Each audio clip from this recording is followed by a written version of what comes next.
PCB का एक बहुत बड़ा blunder, Naseem Shah world cup से आउट होते नजर आ रहे हैं। आज का दिन पाकिस्तान की क्रिकेट के लिए अच्छा नहीं है, बल्कि आज का दिन क्या पिछले पूरे 2 हफ्ते पाकिस्तान की क्रिकेट के लिए अच्छे नहीं रहे।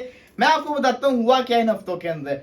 एशिया कप में हम बुरी तरह से एक्सपोज होकर रह गए। इंडिया क्या तो 228 रन से हारने के बाद हम संभल नहीं पाए, हमारे प्लेयर्स इंजर्ड हुए। लंका क्या तो हम हारे मैच तो हम ऐसे बाहर हुए कि हमारी टीम की यूनिटी खत्म होकर रहेगी। नंबर 1 टीम हम बने हुए थे, एकदम से हमारा मोमेंटम सारा टूट के रह गया। हमारी बॉलिंग को नजर लगी और नजर इतनी खतरनाक लगी है कि नसीम शाह इंडिया के मैच के अगेंस्ट इंजर्ड होते हैं। अब सुने जरा कहानी, हुआ क्या। आपको याद होगा कि पाकिस्तानी प्लेयर्स आजकल लीग क्रिकेट बहुत खेल रहे हैं। नसीम शाह का वर्कलोड मैं आपको बताता हूं।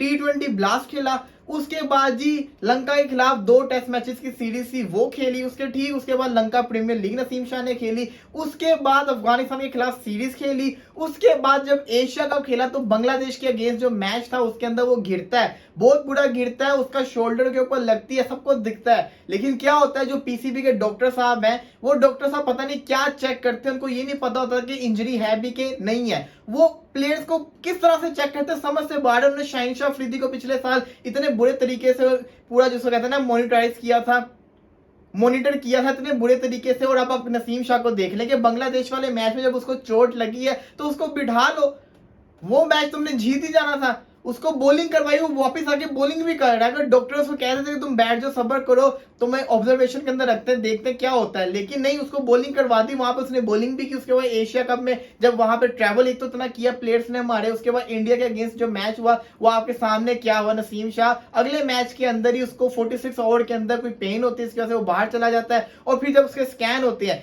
जो इनिशियल स्कैन होता है उसके अंदर कुछ नहीं आता, लेकिन जो दुबई से स्कैन हुआ है, एक बहुत बड़े इदारे की रिपोर्ट है, वो ये कहते हैं कि नसीम शाह को बड़ा खतरनाक किस्म का स्कैन की रिपोर्ट आई है, उसको शोल्डर के अंदर पेन है। और अगर कहा जा रहा है कि अगर ये जिसको कहते हैं चलता रहा, प्रोसेस चलता रहा, उसकी इंजरी की कहानी चलती है, तो शायद ये वर्ल्ड कप भी ना खेले।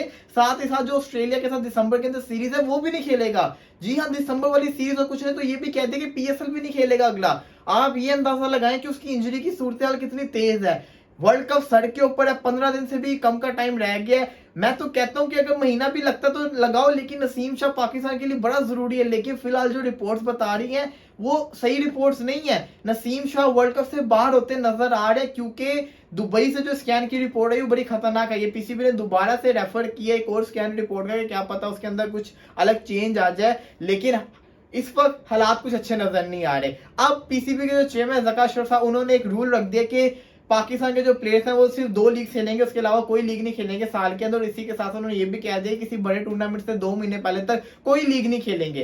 अब क्या फायदा हो गया, हमारा नुकसान। नसीम शाह वाहिद इस लाइनअप में बॉलर था जो हमें इस मैच के अंदर बचा सकता था, इस मैच में हमारा ग्रिप को मजबूत कर सकता था पूरे वर्ल्ड कप के अंदर, बीच के ओवर्स के अंदर भी, न्यू बॉल से भी। लेकिन मसला ये कि हम नसीम शाह में वर्ल्ड कप के अंदर दिखता नजर नहीं आ रहा। तो रिप्लेसमेंट में ऑप्शन क्या है हमारे पास, कौन से ऑप्शन है हमारे पास। एहसानुल्लाह जिसकी सर्जरी हुई थी, वो जिसको कहते हैं इंजर्ड हुआ है, उसके अभी रिकवरी चल रही है। उसके बाद मोहम्मद हुसनैन है, वो रिहेबिलिटेशन प्रोग्राम में भी चल रहा है, उसकी भी रिकवरी हो रही है। आपके पास हसन अली है, हसन अली पिछले दिनों उनको फिंगर इंजरी हुई थी, उसके बाद से वो रिकवरी के ऊपर अब एनसीए के अंदर बॉलिंग कर रहे हैं। तो बॉलर तो आपके पास कोई है ही नहीं जो न्यू बॉल से बॉलिंग कर ले।